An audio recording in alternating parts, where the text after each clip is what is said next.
Relaxed over here. Well, hello there. Hey, y'all. Apostle Norman. Apostle Norman. Good afternoon. How- Good afternoon. How the heaven have you been? I've been heavily well. Yeah, no, we hadn't talked since last week. I think you talked to him though, right? Yeah, you I guys did talk talked. to Dad. I did. Yeah. Are we on for live now? We're on live. Listen, And We yeah, being Gwen and What I you being on grandparents' duty to this week. oh my goodness. Oh my gracious. Well, Grandboy.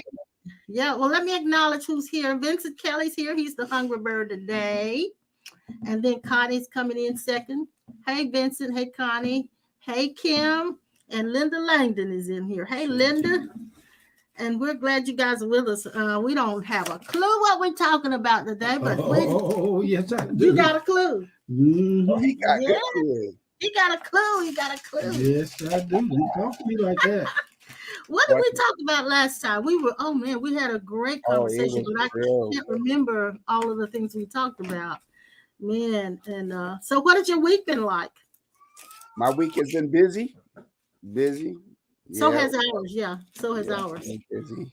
Yeah. And I hear your grandbaby, I think. Yeah, you in the background? Yeah. Now, which grandbaby is that? This is the one that was born in January of this year. Zaire. That's Tam's that's son. Shannon's baby. Shannon's That's baby. No, that's Tam's baby. Tam's baby. Okay. Yeah. Wow. Because Shannon's baby was born when? July. In July. That's right. That's right. July. Mhm. Wow. Well, okay. So you're Mr. Mom today, huh? Yes. I'm So enjoying just it though. I'm enjoying it.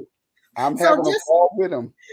So just a forewarning to everybody who's listening, you might hear some kids in the background. And Vincent says, been a good week of learning and seeing. Oh, that's great, Vincent. That's great. Wow.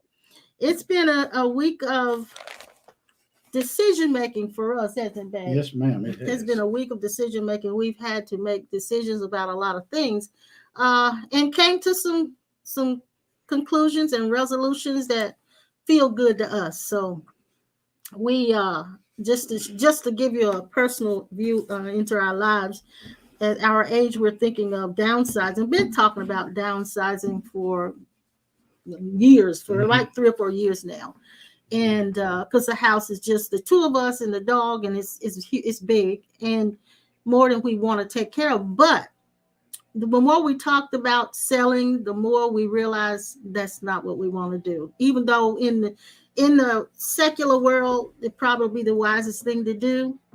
But in our hearts, we just want to stay where we are. And this is us. Mhm. This is us. So we're living from our hearts, and we don't know where that's going to take us, but we're going to just stick with it. Yeah, well, let me tell you to get started here. I want to tell you guys out there and Pastor Norman, I had an experience of the word that you said when we came in to introduce the session. You said you're doing heavenly. Yeah, I said, how the heaven are you doing? And he said, I'm doing I'm heavenly. doing heavenly, I yes. say heavily well. Yes. Heavenly well. well. Let me tell you about you have no idea what you just did in speaking to the hidden heart now made manifest. Mhm. That was a little girl, and it still is. She came by to visit up during the damn panic and my birthday and all that. She was in the car. You talking about Emma? No, I'm talking about heavenly. Heavenly. Yeah. Oh, yeah. See? Well, her name isn't Heavenly. It's spelled backwards. They call her Nevaeh. Nevaeh, because it's heaven spelled backwards. Yeah. The translation of her name is heavenly. Yeah. Lavelle. Mm-hmm. Before Lavelle was born, I had a chance to communicate with her in the womb. Mm-hmm. That's right. I mean, this is real stuff now, down through the baking of the cake. While her mom was carrying her. Yeah. While her mom was carrying her, her mom said, every time I ask her, is there any baby on the way, she gets pregnant. Got pregnant. He stopped asking. I do mess with it. She think I'm prophesying to her when I ask her about babies. And I've seen so many of them over there, and so many have talked to me in the womb. Lavelle was in the womb, and I talked to her, and Lavelle told me that her mother was doing certain things, and I dare not mention them personally, Right. but she may be listening, and it's personal. Yeah. And she told me exactly what was going on with her mother from the womb, and when The state of her mind. state of her mind. And when we had a class over at the old building, the baby was in her arms and remembered my voice from being in the womb. And the minute she heard my voice, her eyes popped and she raised up a little to see where I was. And from then on, whenever I would have a service on Sunday morning, Lavelle, Heavenly, I called her up to sit with me. And I let her experience. You know, I said if she was older, she'd be my competition. Yeah. Because she was the cutest little thing, beautiful little girl. And I would love to see her now. Loved him. I said that would be my competition if she was older. I wish you could call her and contact and let her come down and take some pictures with us. Okay. I don't know if you remember this, Bishop, but you had the same event happen here when you was really? here. I'm trying to remember if it was the last time you guys was here, but there was a young lady in our church who was pregnant, and you began to minister to her, and the baby began to speak to you and tell you everything that her mom was actually doing at that time as well. Yeah, so you had the same exact. Connie said she remembers that. Connie said she remembered that because Connie was there. Yep. Okay. So that's the life of a mystic. He does stuff like that all the time, and you've probably done a few of those things too. I have. It's funny that you, Bishop, mentioned about the lady. Every time you mention a baby, because I started laughing, chuckling, because there's a young lady here that every time I would mention to her about a baby, or I would hit her with a towel, she would end up pregnant. And the last time, it was so funny. You better keep your towel in the Well, I'll closet, tell you boy. something. I'll tell you something funny. I saw Tiffany Haddish. I know you're familiar with Tiffany Haddish. Tiffany Haddish was on an interview program with somebody, and this guy was on there.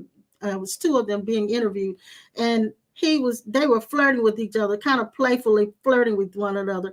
And he brushed her like this, and she said, "Oh, I think I'm pregnant already." I saw that. So look, that's the way he felt when every time he said something to her, she got pregnant. I said, "Don't tell her. Don't say anything else." Tony said the baby was tired of eating chips and hamburgers. Was tired of eating chips and hamburgers. Yeah. So that's the life of a mystic.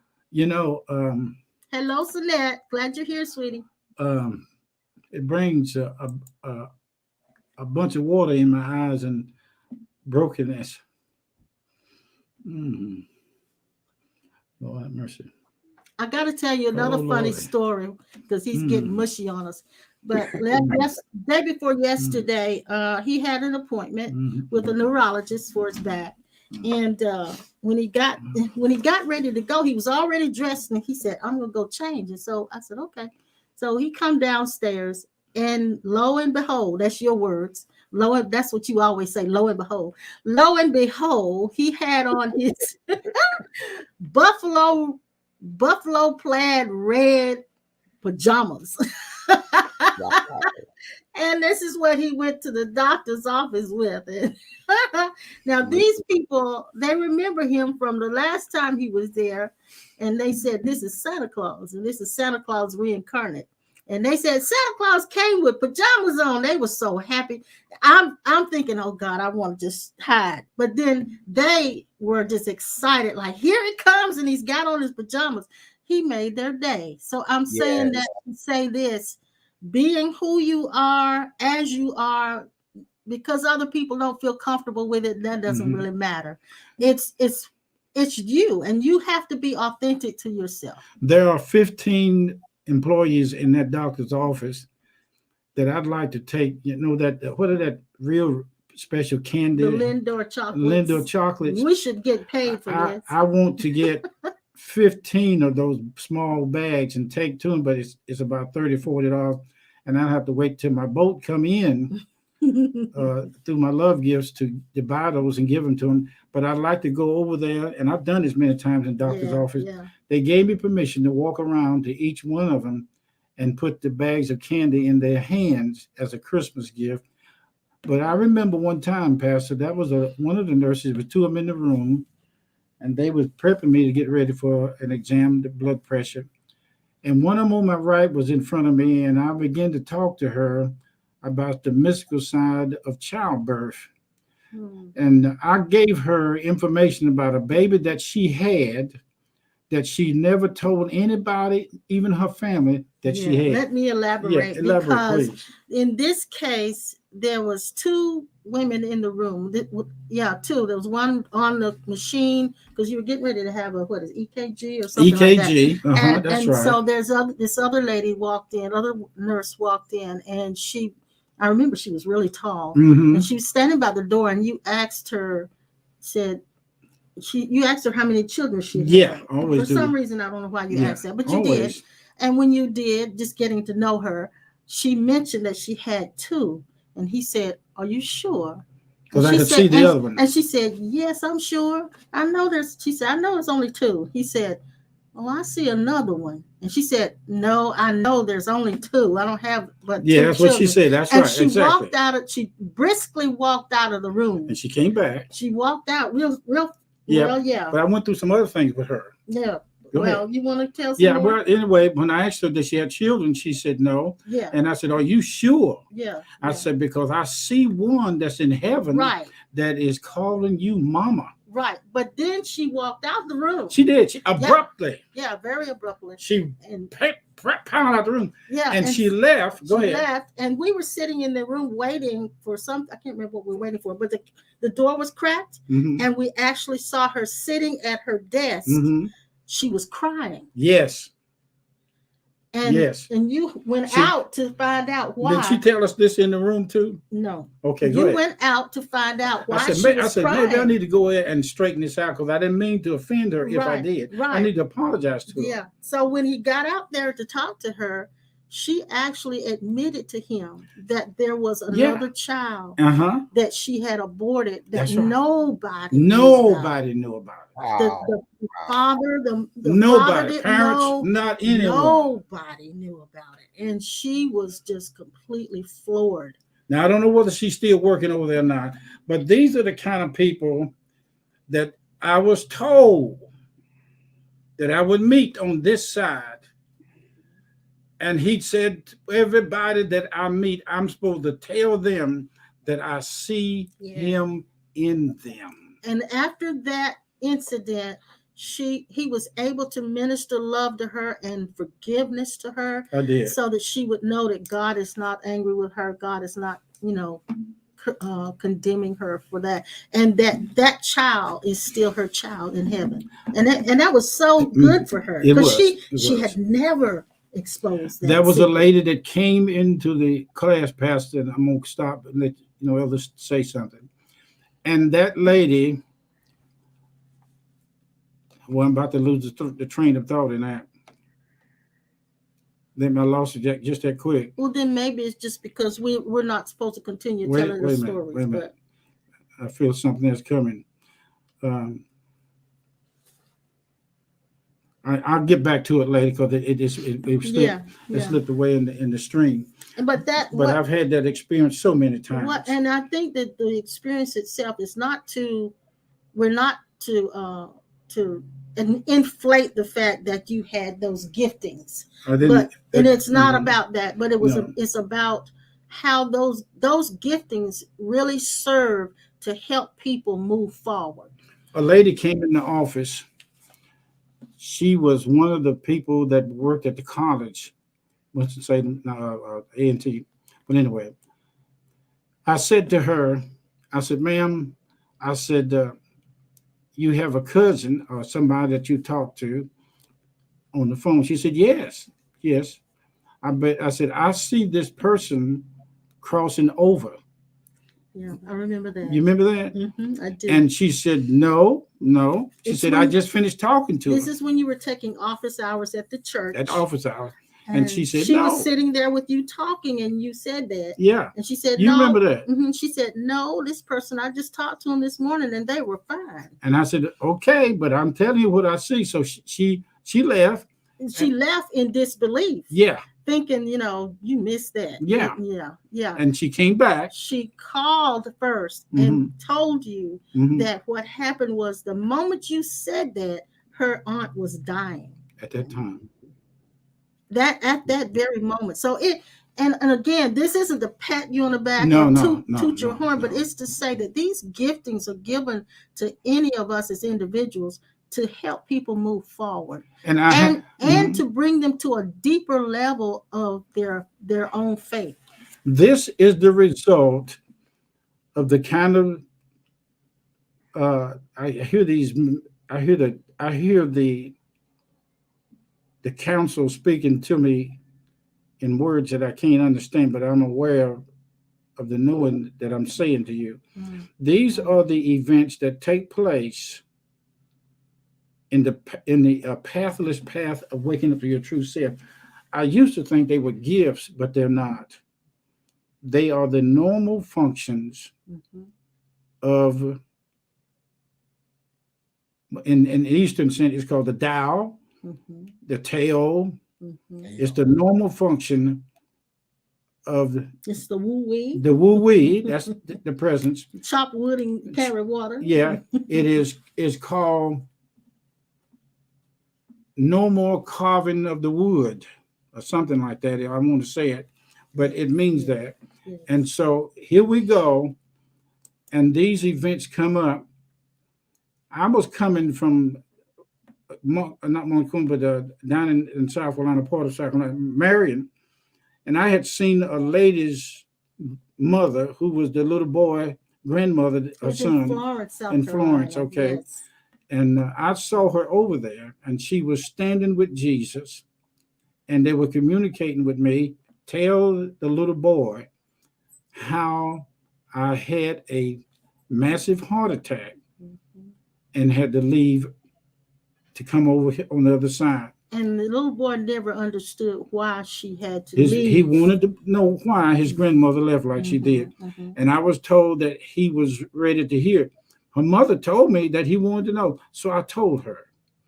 And it was passed on to her. But I'm going to tell you, this kind of insight, it helps people to move forward. And I'm sure you know all about this, Pastor Norman, because you've also had those kinds of events to take place. But Sinette says she really feels the forgiveness, and we all deserve that forgiveness. Thank you, Sinette. Okay, here it comes. Yes.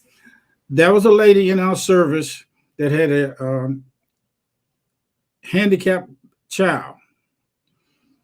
And the lady comes, she done, before we had to leave the building, she quit coming. But I have seen her child has grown up, but she's had to nurse that child, almost carried around almost like constantly, and had to keep. Are you talking about the one that had the shunt in her, in her head? She had a shunt in her head, and she was mentally incapable, challenged. And I saw she'd always wanted me to minister to her about the baby, so I did. But before I did, you guys, I saw the definition of the eternal Immaculate Mother of Christ, Guadalupe in Spanish. And in Guadalupe, I could feel and see her walking up to her, the mother and the child, and tell that mother that she was the Immaculate Mother of her baby, and that she should not have any regret or what you call bad thoughts or feeling that she caused that situation with her baby. Yeah. To not blame herself. To not blame herself. Yeah. And not beat herself.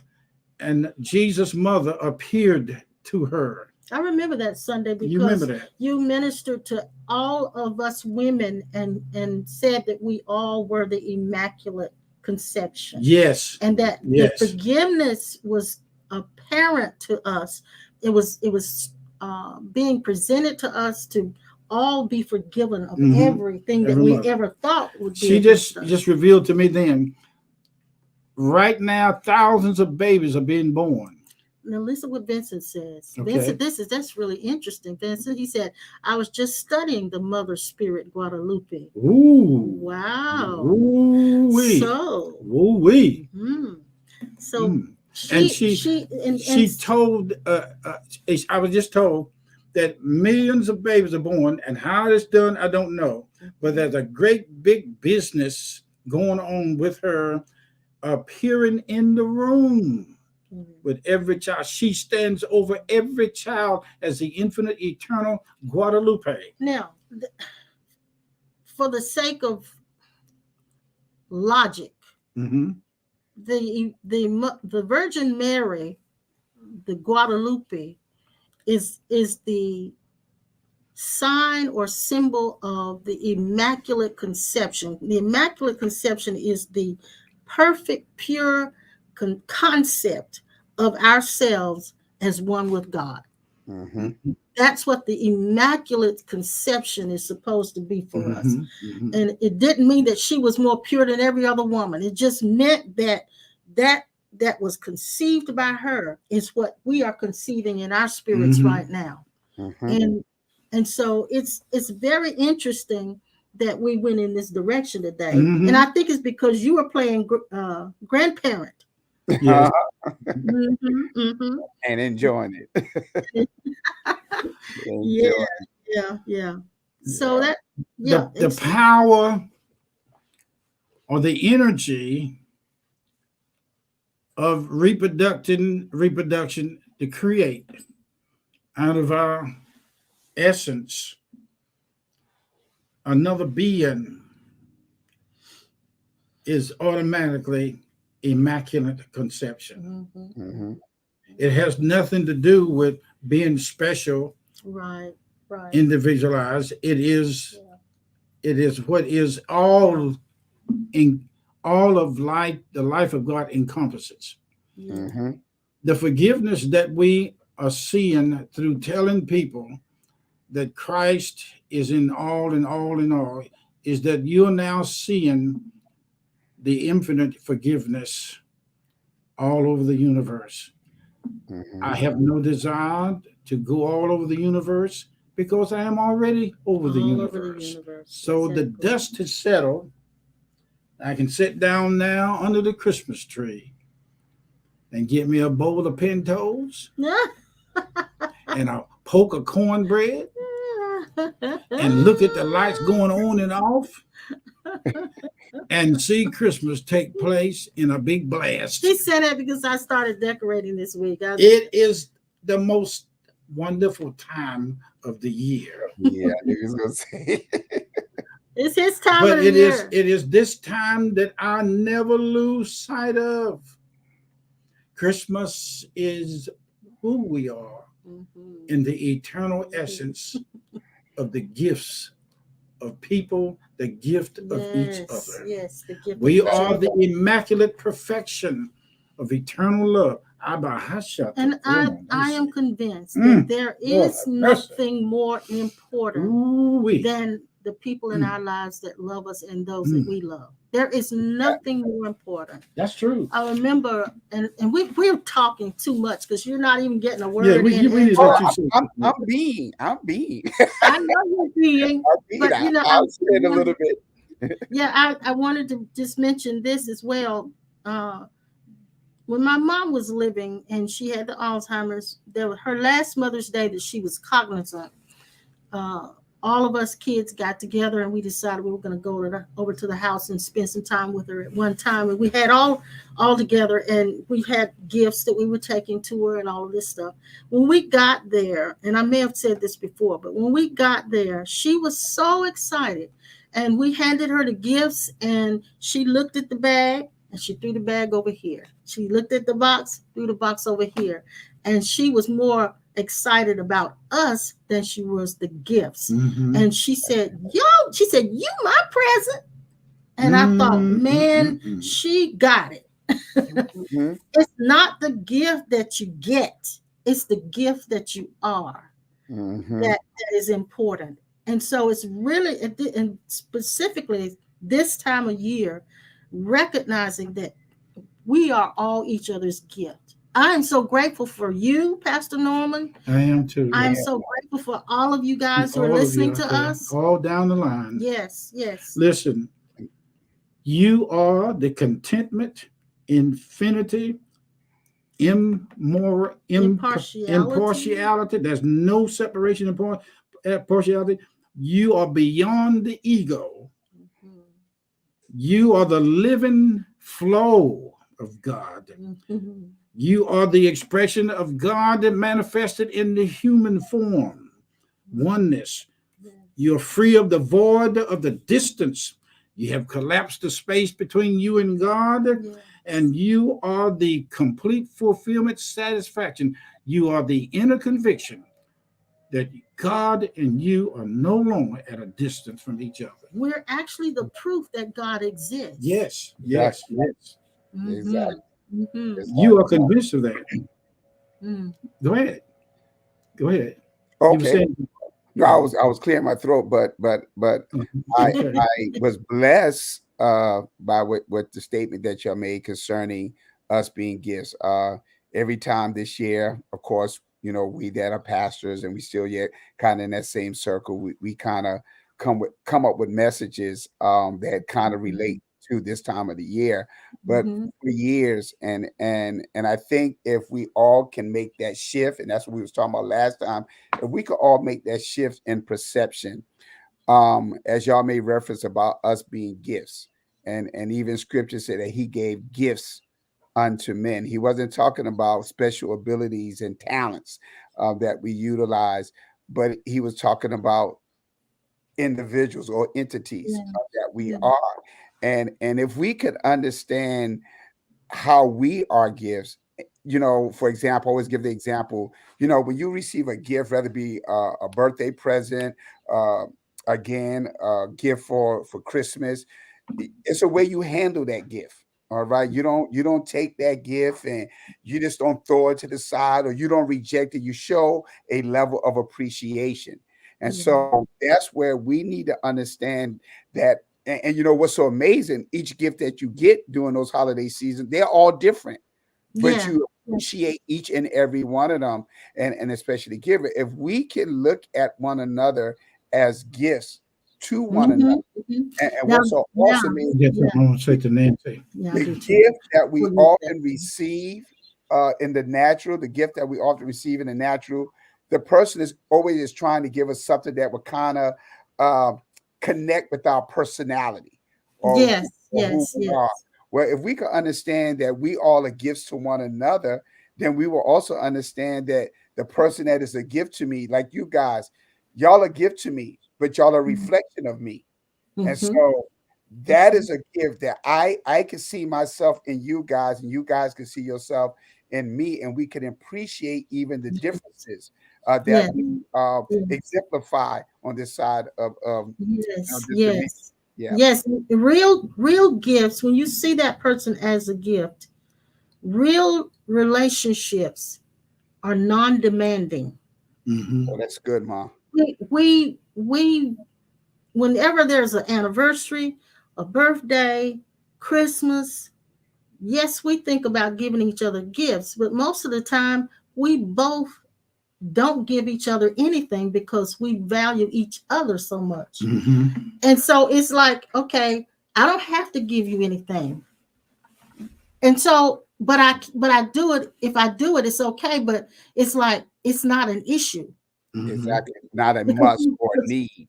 right, because we realize who the gift is. Mm-hmm. Hmm. Really realize who the gift is. And so it's like, okay, neither of us gets upset if there's no gift given. It's amazing, and it doesn't feel like I'm missing anything, That's does it? right. That's right. It doesn't feel, I went to a restaurant yesterday coming home, and I didn't know I was going. And when I got there, I was sent there. You were outside in a Jeep waiting for me to come out. mhm. I started talking to different people in there, and they Merry Christmas me and all that. But I turned around to my left, and over in the corner there was four Hispanic, hair black as the night, cold, just black, and they were sitting there eating. And I walked up to him and I said, "Who are you?" They told me their name. I said, "I bet," the one in the corner, I said, "I bet you got a real strange name." He said, "My name is David." I said, "Really? That ain't strange." But I was impressed. I was impressed, unctioned to say, "What is your full name?" Mhm. And he said, "My name is David." I said, "Okay, that's good enough right there." I said, "How often do y'all?" The older girl was 13, and I said, "Y'all live a long ways from here?" They said, "No, we're not far from here." I said, "How often do you eat here?" She said, and watch this. Here's the clue. She said, "Whenever I have the money." I said, "How much did it cost you to come here today for your brothers and sisters?" She said, $20. I went there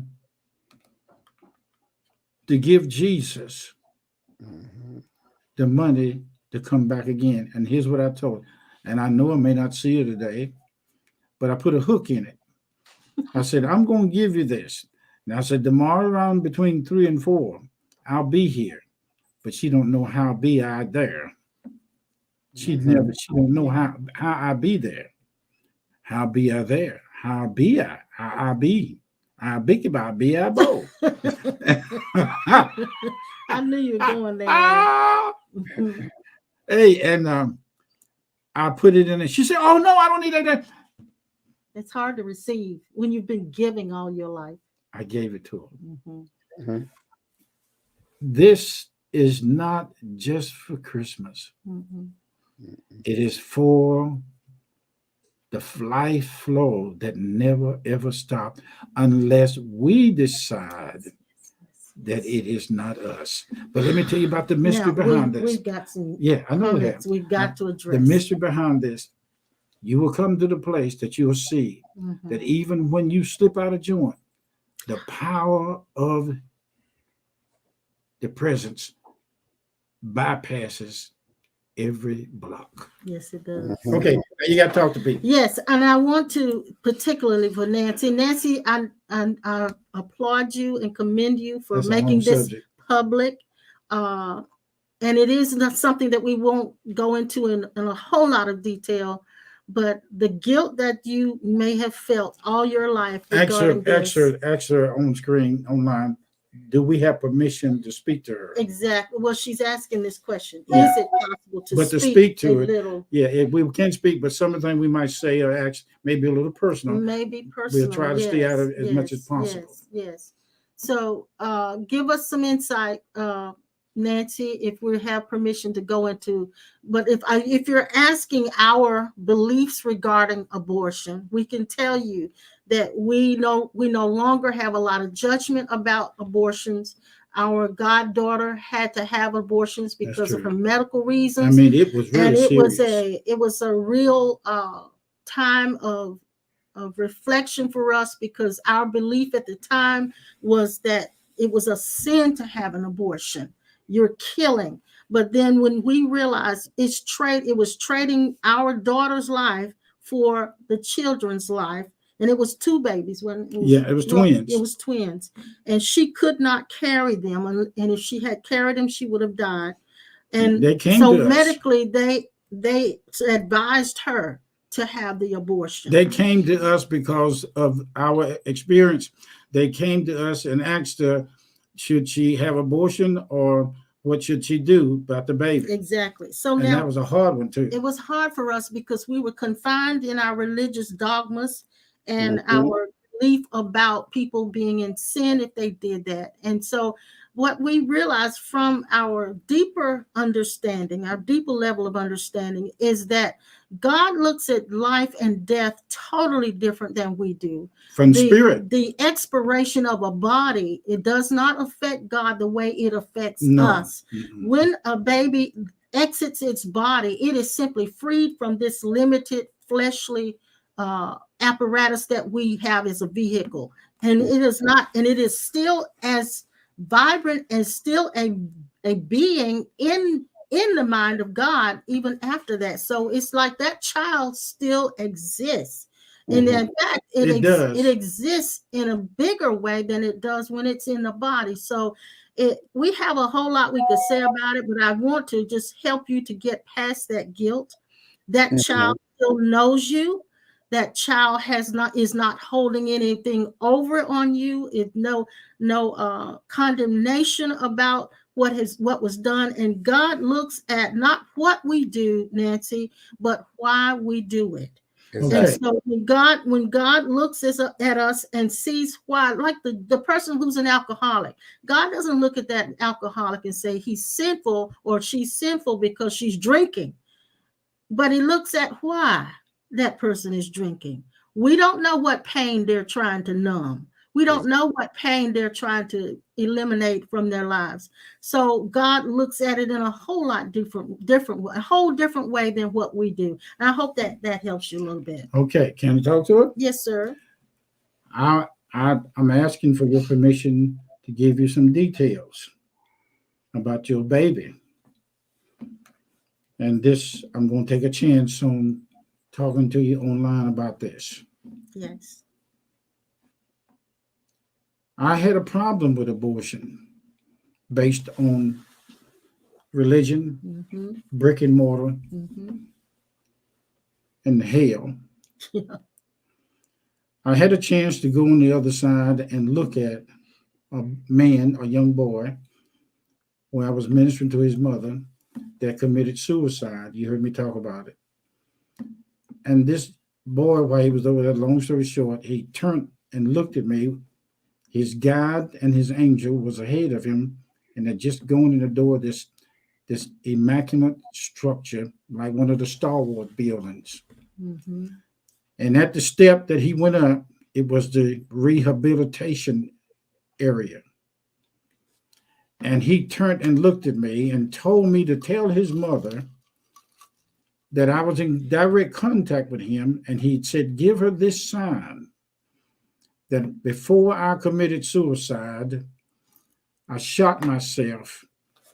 But before I committed suicide, I had just put a brand new set of wheels and rims on my car on the same day it happened.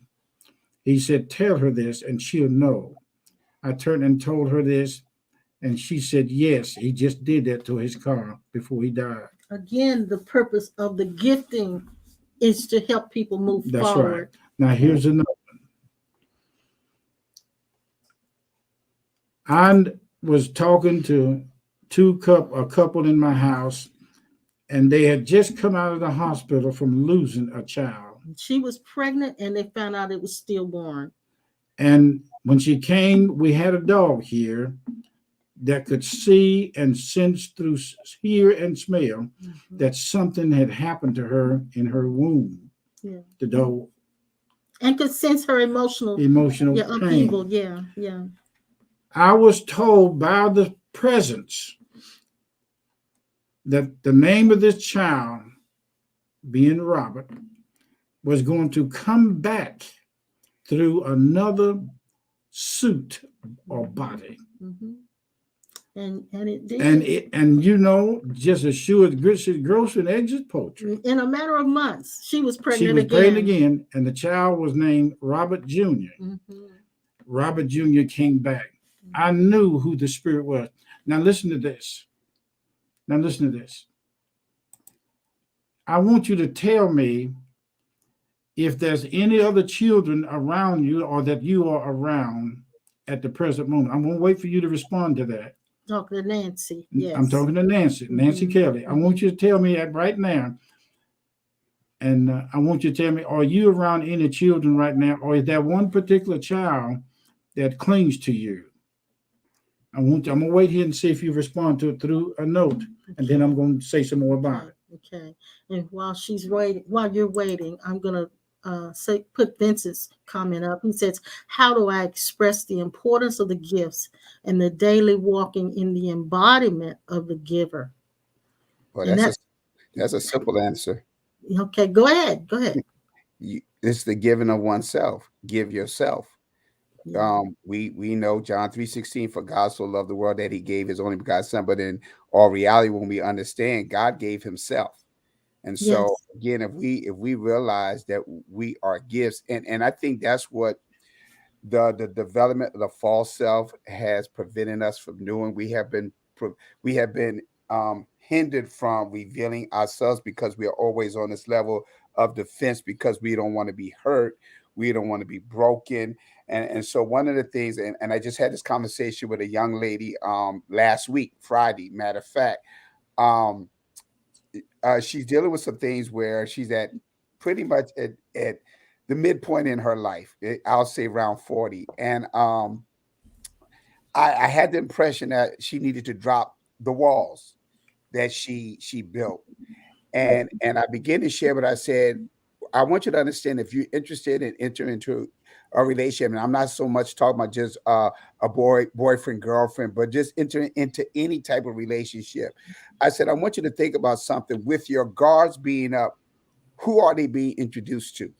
Are they being introduced to you, or are they being introduced to the person that was developed to protect you from being hurt? And that is the Yes. false self. Yes. And so I Yes. said, what happens in a lot of relationships is because when we get into it, and I'll use for example a boy and a girl, um, we put our best foot forward. The roses, are we romancing one another, we Mhm. finding one Mhm. another irresistible, whatever. But the truth of the matter is that, are you presenting who you really are, or are you creating someone else that you hope this person will become attractive to? Now, what happens is, when you finally make that decision and you make a commitment to one another, later on down the road, the real person end up what? Showing their head. They actually come forth. They actually are manifest. They actually reveal. And so what you did that person a great in service, because you presented somebody else unto them. They fell in love with the false self. Now, when the real you show up, they don't know how to handle nor take them. That's right. Exactly. And so Okay. that's All why I always tell people, present, have courage, first of Mhm. all, to be you, and have courage to introduce yourself, your real self, to everyone else. Because a lot of people have a problem nowadays, especially now. I'm seeing it more now than ever. Many people are afraid to enter in a committed relationship because of the fear of being hurt. And so Exactly. you have to understand, if you're really going to enter into a true relationship, you have to realize something. I had to realize this after going through a divorce, and I wanted to kind of share that a little bit with when they was talking about the abortion. Because again, that religious dogma that we was in, oh, if you got divorced, you, especially being a preacher, you Mhm. sin before God. You could not get Mhm. married again. Mhm. I had to fight with that thing for a long time. Yeah. And the Yeah. Lord brought me to a place of true deliverance and true enlightenment. And Yes. so Yes. And if I you think about divorce, it is like an abortion because it's severing that was alive at one time. It's exactly severing it. Yes. Yes. right. And Yes. so I realized something. And when I enter into a relationship, yes, there is the chance that that person can hurt me. That yes, that person can break my heart. But in reverse, if I look at myself, I have the same capacity and the same ability. Of course, I'm not wanting or willing to do that, but we have to understand, all of us have the capacity and the potential to hurt one another. And so that's why I had to share with the young lady and with others that I talked to. You have to drop this false identity, and be willing that if you're going to enter into any relationship, yes, the chance you could be hurt is possible. But again, you can miss out on so much without dropping the walls that you keep up Exactly. yourself. Exactly. And there's so much we could say about it. And Here's another story. another story. Yeah, I got two more at least. Okay. Here's the story. Before I met my wife, during the time I was in the process of dating her, the guys that I run around with were very crude. I remember one of them driving up in the driveway of one of the grandfather's house, and they had been to some kind of moonshine house and picked this older lady up. And she was laying in the back seat of the car. And when he drove up, me and this guy was working on the engine in his car. The guy that drove up, it was two of us altogether. 1, 2, 3 of us, 4 of us. The guy said, there's a lady I got picked this girl up, and she's in the back seat. Said, if you want to go back there and have a intercourse with her, you could. The guy that I run around with that robbed banks and stole motors out of cars, we did all together. They all got back there and had sexual intercourse with that girl. I stood on the outside and watched it. I said, no way, no way. Now listen to this. Here's the story. Before I met my wife, I saw a girl walking in the street. She's a very attractive girl. And I didn't have my license. I was riding with the gang. And the guy that was driving the car they all knew the girl well because her name was popular around town. But all of a sudden, I decided that I wanted to find out where she lived. So I hollered out the car, where you live? And she told me right up the street on the corner. I decided to walk over to her house, which was way almost a Pilot Mountain. And the Pilot Mountain is a good distance from us. Yeah. Over off of Patterson Avenue. I walked over there and went into her house, knocked on the door, and I started dating her for one summer. I was planning on being with her to marry her.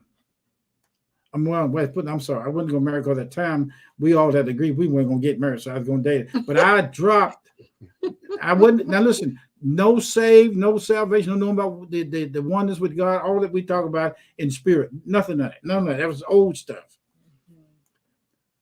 One day I decided to go over there, and she said, no, this relationship has come to an end. She was coming by my house after she got off of work at night, and then finally she came one time and said, it's over. She had it set up for one of the buddies to pick me up, and we go on an out-of-town trip so that she could get with another guy that she decided to marry. And I didn't know it until after it happened. So she came by that last time and told me, she said, this is it. She said, it's over. I wanted to get her pregnant, so I thinking in the mind, if I did that, I would be tied to her unconditional. It didn't work. It didn't work. One of the things she said to me, she said, and this was God speaking to her, and I didn't know it then, but I know it now. If it is meant for us to be together, she said, God will set it up. That's what she said. I never had any girl, and it wasn't about 5 of them that I dated and before I met her. She ain't gonna believe it, but hey, she can go in. She can go. I ain't gonna tell her no why. Okay, the moral of this story. Hold your horse. I ain't gonna tell nobody. It's about 50 years long. Hold on, let me finish. We only got a few more minutes, so okay. Carry up. Most people, you talk like she did. You tell them to go to somewhere where it's hot.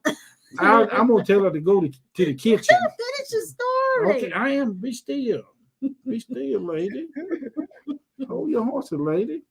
And it was then that God set it up for me after that to meet her. A lot of things happened, but I met her. Now here's my point.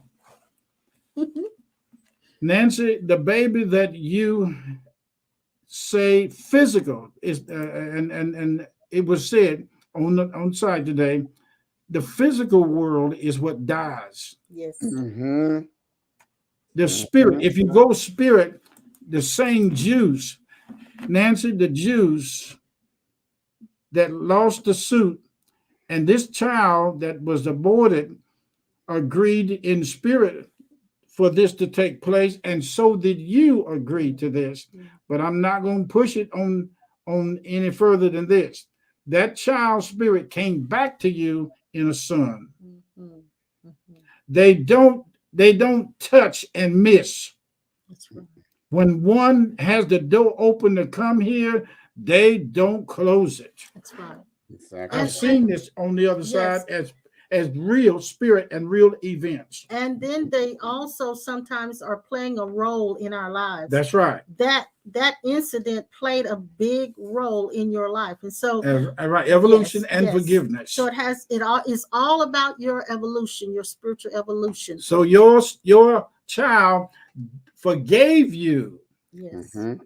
in the return Yes. of another. Yes. Yes. Another suit. God bless you and thank you for presenting. I didn't want, and if it was possible, I could take you with me.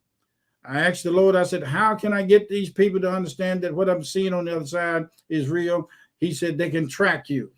And you also, you didn't say this, but, and I want to talk about what Linda said, but you also had this spiritual vision that you had years ago where you saw aborted children. I did. That's right. Yes, you saw the children that were aborted. You remember that? I remember that. And you saw them coming to you from a distance in heaven. And as they came to you, whatever deformities they had from the abortion process, they were being restored as they moved towards you. So yes, none of that is to be reflected upon and believe that they are. Yeah, I saw them that had missing parts and deformities. I heard the actual structure, bone, and the physical in the spirit going back in place, popping, just like it was realigning itself for the next assignment. Which was showing you that God actually they were restored before they ever got to God at all, before they got to heaven. They were restored. So Linda says this, in the case of abortions, it's important to remember that there is no death. Yes, sweetheart. Be grateful for all experience. There's a reason for all experience. If nothing else, to learn not to judge others. Yes. Exactly. Yes. I just found out that that we're in, if it is a story, it is a perfect story that Infinite set up. Yes, yes. Exactly. I appreciate what Pastor Norman said to Vincent, because Vincent said it spoke directly to his situation. And I do know this, that no one can have a loving relationship if the other party or that party or either party is stuck in trying to protect who they think they are. And from different things that have happened in their past, if they use defense mechanisms and sometimes the defense mechanisms can become very harsh and cruel to the other person, because I'm protecting myself. Yes, I'm protecting myself, but it's like the road, like the what's that porcupine that has all those sticker things? Yeah, that's a defense mechanism, so it won't be hurt. But in the process of trying to protect itself, it will injure other people. Exactly. And so our defense mechanisms become painful to other people in our relationships, and we really need to learn how to drop those defenses. But in order to do that, I have to be very vulnerable. And we don't like feeling vulnerable. That's the clue right there. It's amazing that you said that. It's amazing. That was the exact word I had to use to the young lady. I said, you have to be willing to be vulnerable.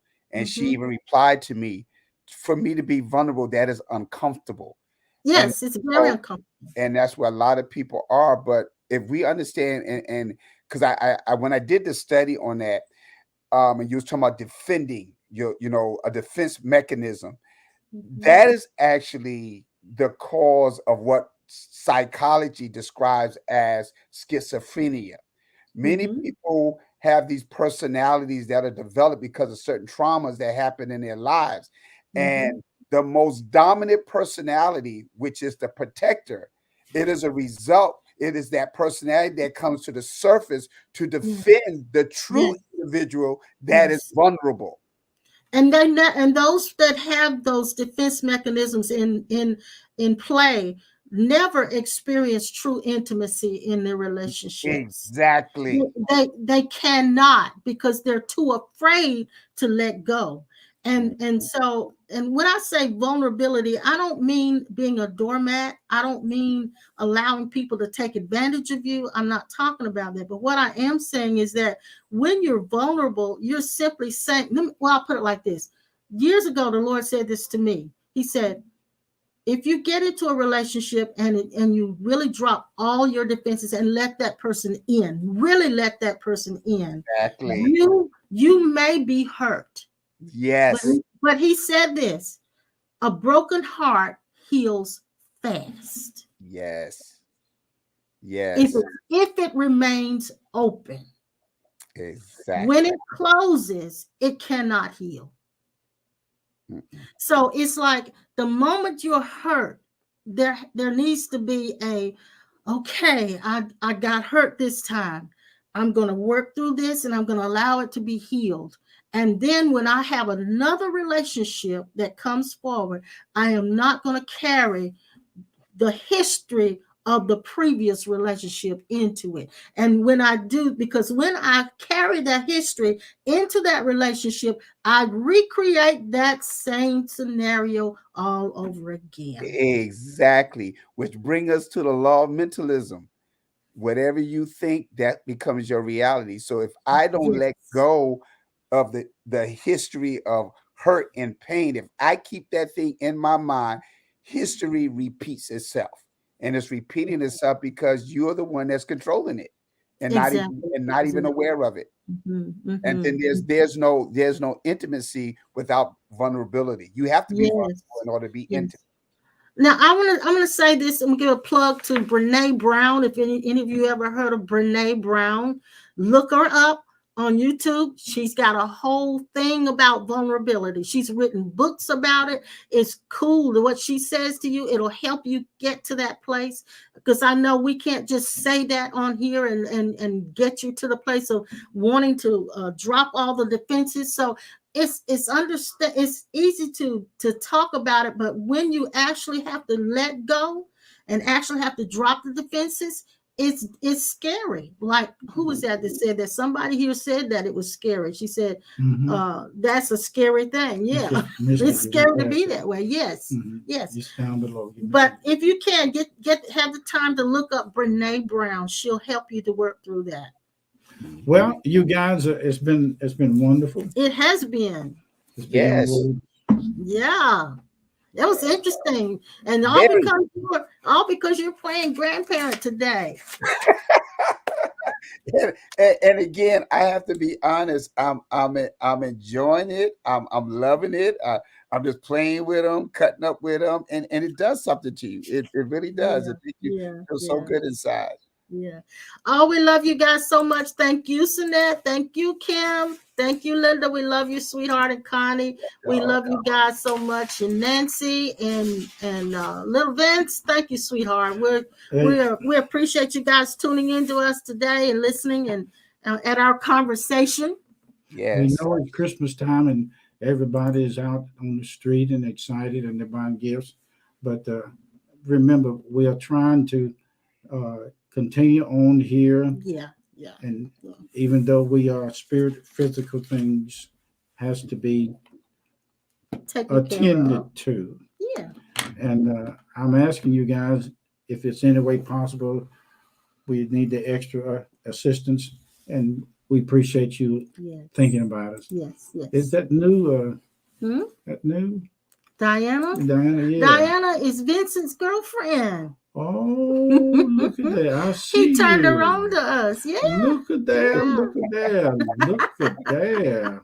Yeah. Oh, thank you. I seen the picture pop up before. Yeah. I think I seen the picture pop up before. It might have been last week. Yeah. Well, thank you. And you remember Vincent, I'm sure. Yeah. Of course I remember Vincent.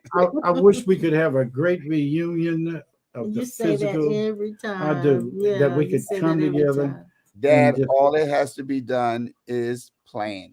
Like I tell my wife all the time, there's nothing that we cannot do. All we have to do is plan for it. So if you want that, hey, let's initiate it. And everybody that was part of Cornerstone, let's set it up.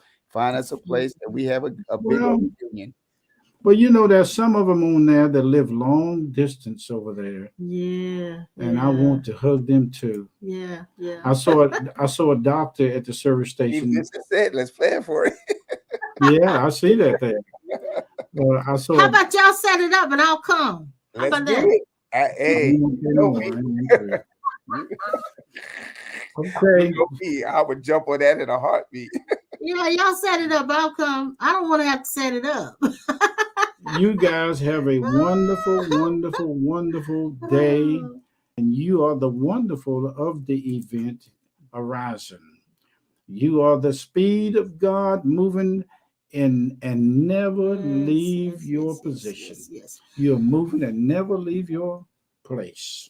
So until next time, which will be for us on Sunday, Pastor Norman will be there at 11 and we'll be there at 10, live and in color. Yes, we'll see you guys again on next weekend. And we're getting close to Christmas. Right at Christmas, that's right. That's right. I think that would be the next week would be the 16th. So that won't be the Thursday. Not Christmas week.